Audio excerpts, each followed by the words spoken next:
When business interests so often and so closely with society, a shared interest and interdependence develops between a company and other groups. The organization is interacting with its stakeholders.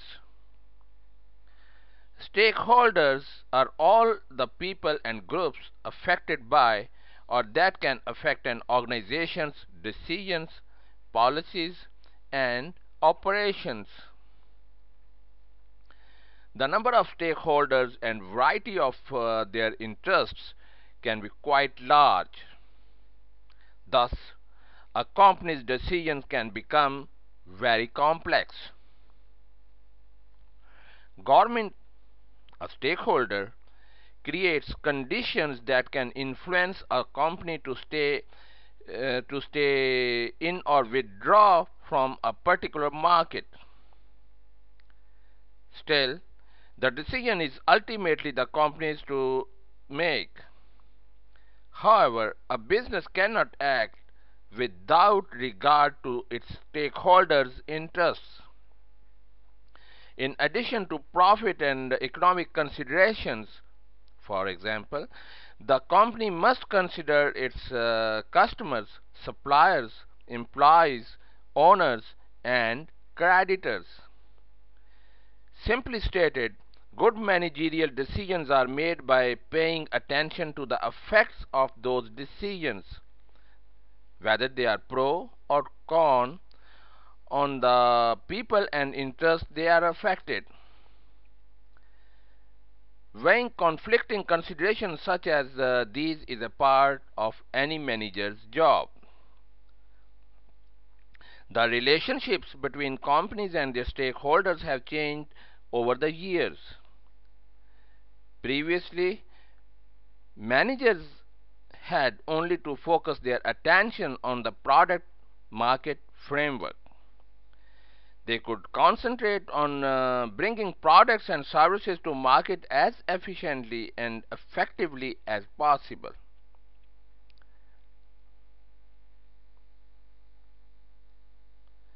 The large number and variety of other stakeholders, communities, arts organizations, colleges and universities, foreign governments, and many more.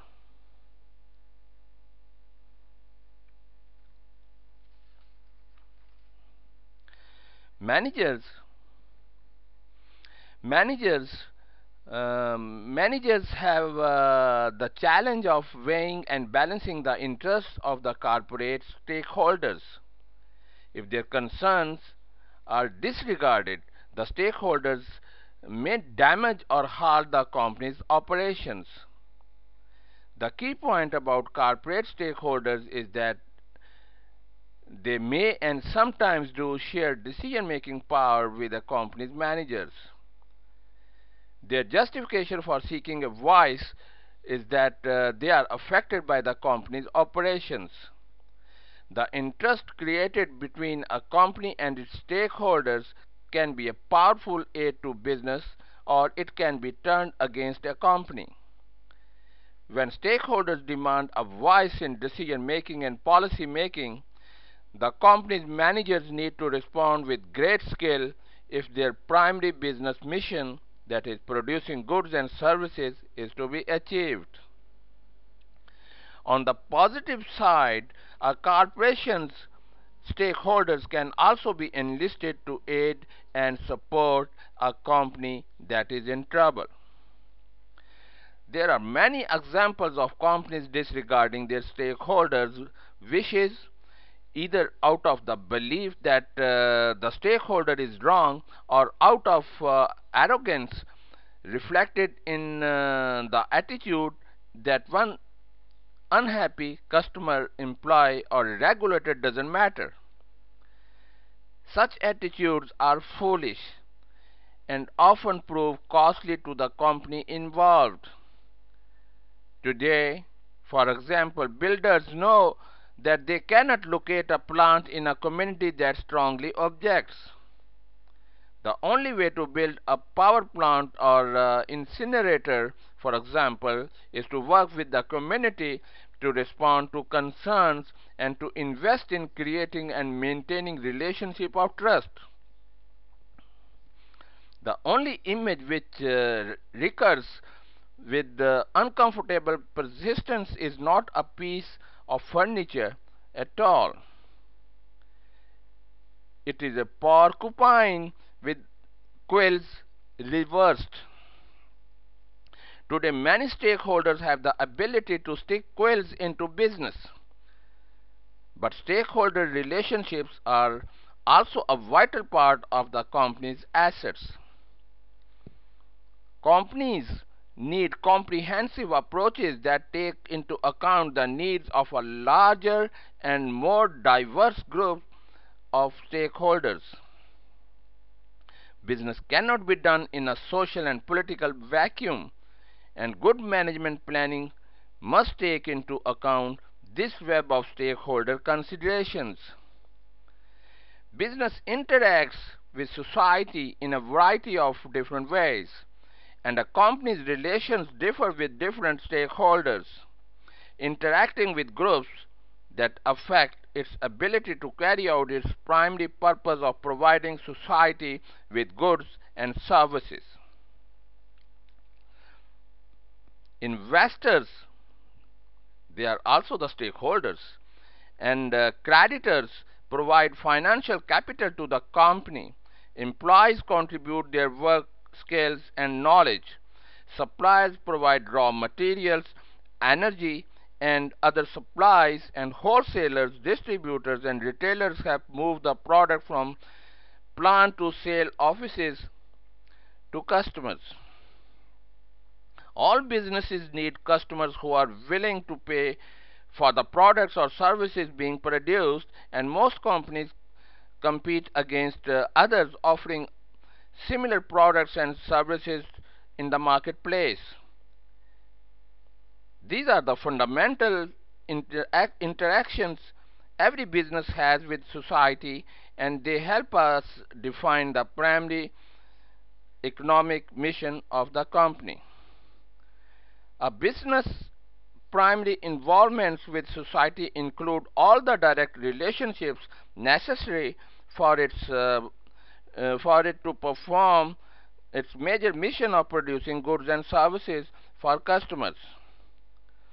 These interactions normally occur in the marketplace and involve processes of buying and selling. The primary involvement shapes a company's strategy and the policy decisions of its managers and reveal the importance of the primary stakeholders. These stakeholders, who are critical to the company's existence and activities, include customers, suppliers, employees, and investors.